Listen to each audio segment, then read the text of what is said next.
Hi, I'm Jane Natalie. I'm an instructional coach and I've been working with teachers for almost a full year on how to maximize hybrid and distance learning. Today, I'm going to share with you 6 tips that we have found helpful for engaging students and staying focused on instruction.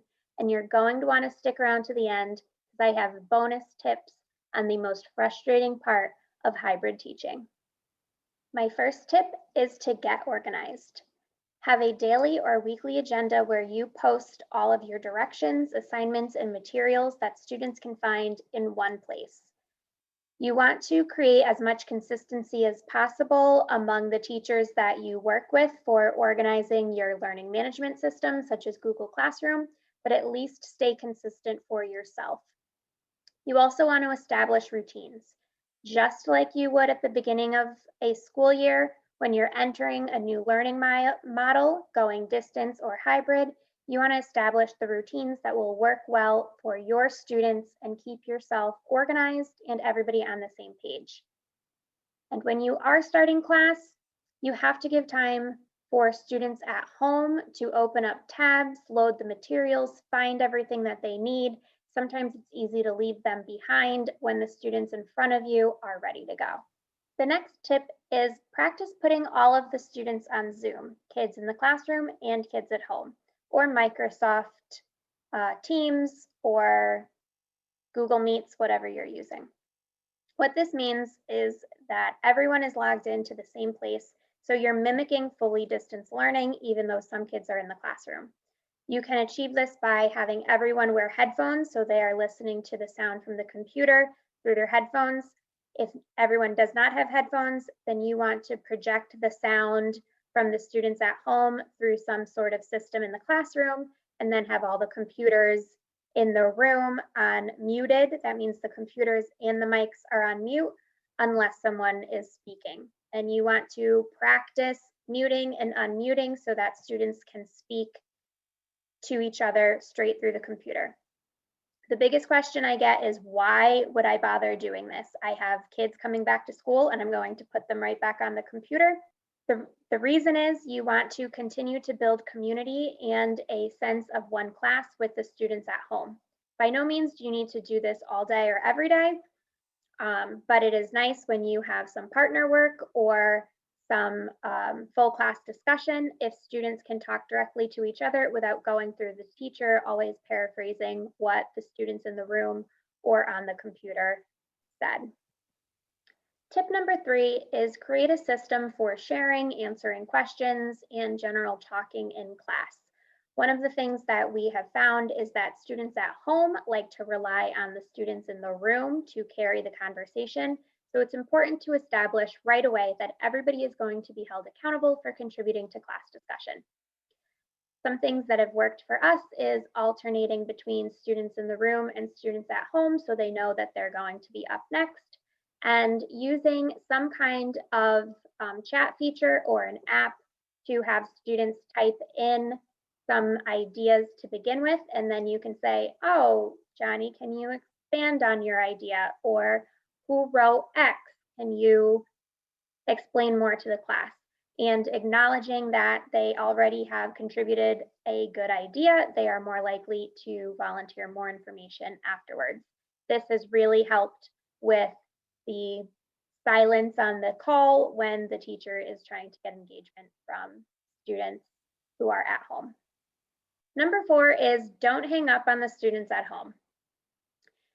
You might first think that you want to give them a break from being on the screen all day, and that is true. Zoom fatigue is a real thing, but you also want to make sure that you are leaving the lines of communication open in case they have questions, and so that they still feel like you are there to help them while they're working independently.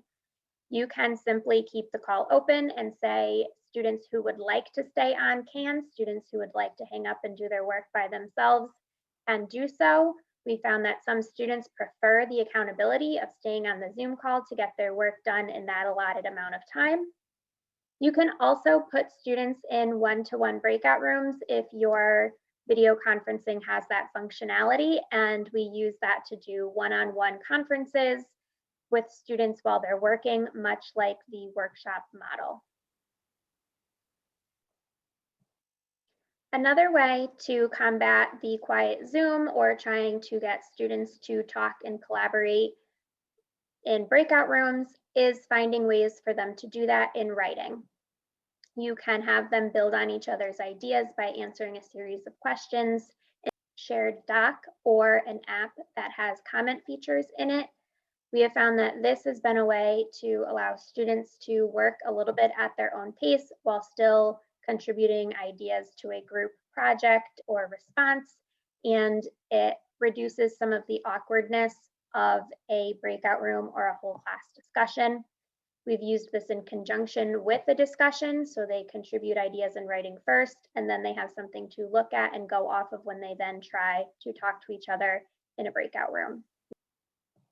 Sixth tip is give yourself some grace, but don't stop watching because I'm going to give you a bonus tip of everybody's biggest complaint during hybrid and distance learning.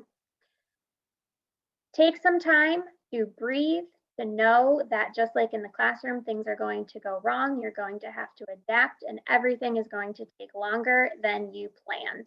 The internet will go down, and this is a great opportunity to model flexibility and having a backup plan.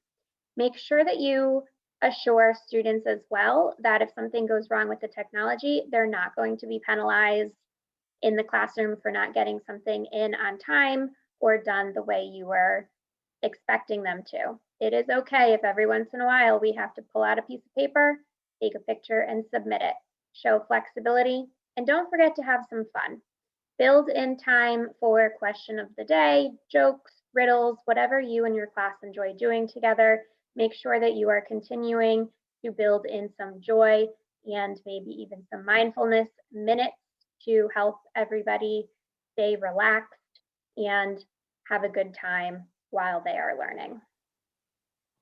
And the bonus tip, let's talk about having students turn their cameras on and why they might not be and what we can do about it.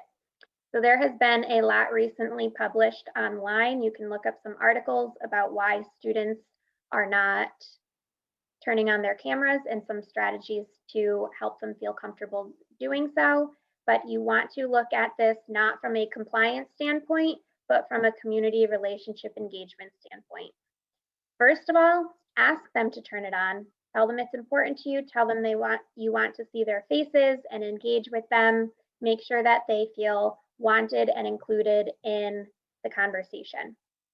Then ask them how they feel. Find out why specifically your students are not turning on their cameras.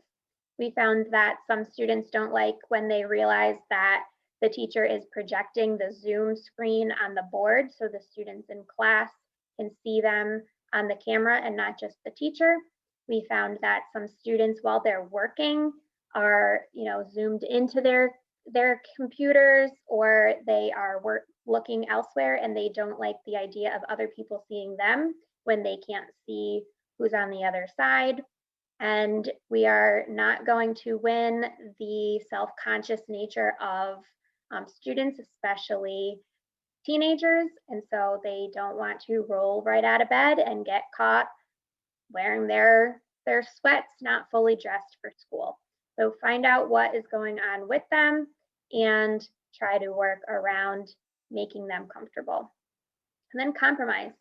There are times when looking at a camera is more important than not being able to see people's faces. I've had teachers find success in saying, if I'm just giving directions or I am lecturing, then you can turn your camera off.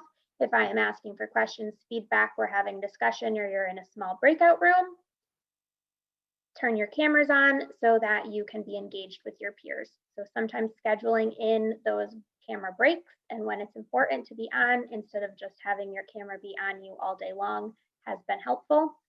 And then besides the camera, focus on engagement in other ways. Use the chat, use reaction buttons and emojis any way that your video conferencing software lets you.